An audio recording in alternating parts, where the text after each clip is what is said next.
Ali srbska politična elita ob v luči študentskih protestov vse bolj razgretem ozračju v državi res zaklonišče išče pri naših zahodnih sosedih in to nedaleč od slovenske meje?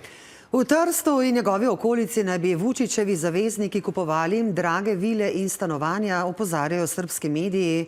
Medtem ko tamkajšnja opozicija vladajoči politiki celo očita, da v tujino odnaša tudi, kot trdijo, ukradeni denar. Gre za utemeljene očitke ali le špekulacije, ki jih poganja vse splošno izjemno veliko zanimanje za nepremičnine v Trstu in Benečiji, Tadej Grešovnik.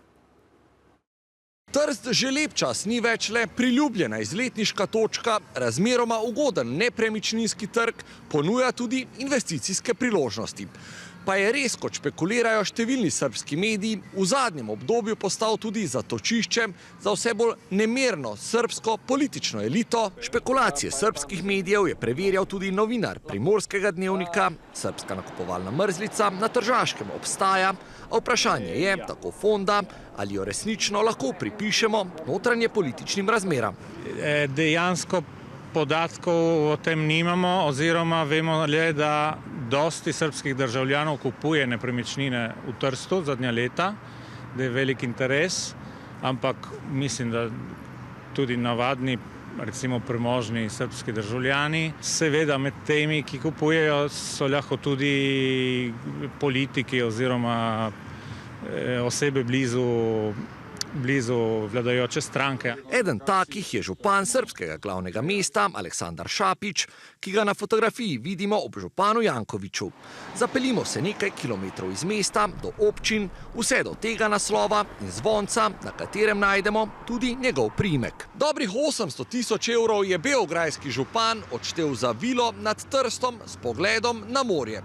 Bliže ne moremo, kot lahko vidite, je elitna soseska strogo varovana, pot do njegovega posestva pa zaprta s težkimi železnimi vrati. Hvala puno, grazie mille. In vrnimo se nazaj v središče Trsta, kjer se je zanimivo prav danes pelo tudi za mlade Srbe, ki že tedne vztrajajo na ulicah in zahtevajo umik predsednika Vučića. In če morda ni odmevala do Beograda, pa je bilo melodijo gotovo slišati v le nekaj 10 metrov oddaljeni dnevni sobi še enega Vučićevega političnega zaveznika. To je borzni trg. Na tem območju naj bi imel stanovanje gospod Zobenica.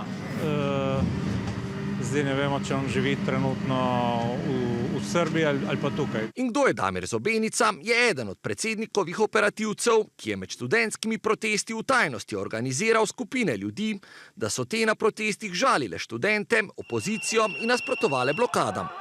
V Trstu res da nima haciende, kot trdi srbska opozicija, ima pa tako fonda v lasti meščansko stanovanje. Njegovega priimka na zvoncu sicer ne najdemo, so pa 3 stanovanja, kot lahko vidimo, neoznačena. V opoziciji sicer verjamejo, da se je z družino že umaknil iz Beograda in da živi torej prav na tem naslovu, v stanovanju v samem središču Trsta.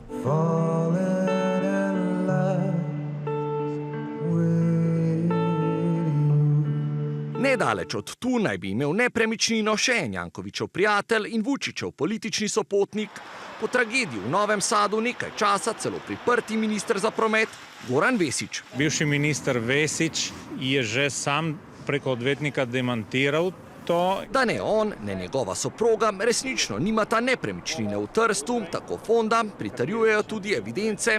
Njuni imeni namreč v italijanskih zemljiško-knjižnih registrih nista zabeleženi.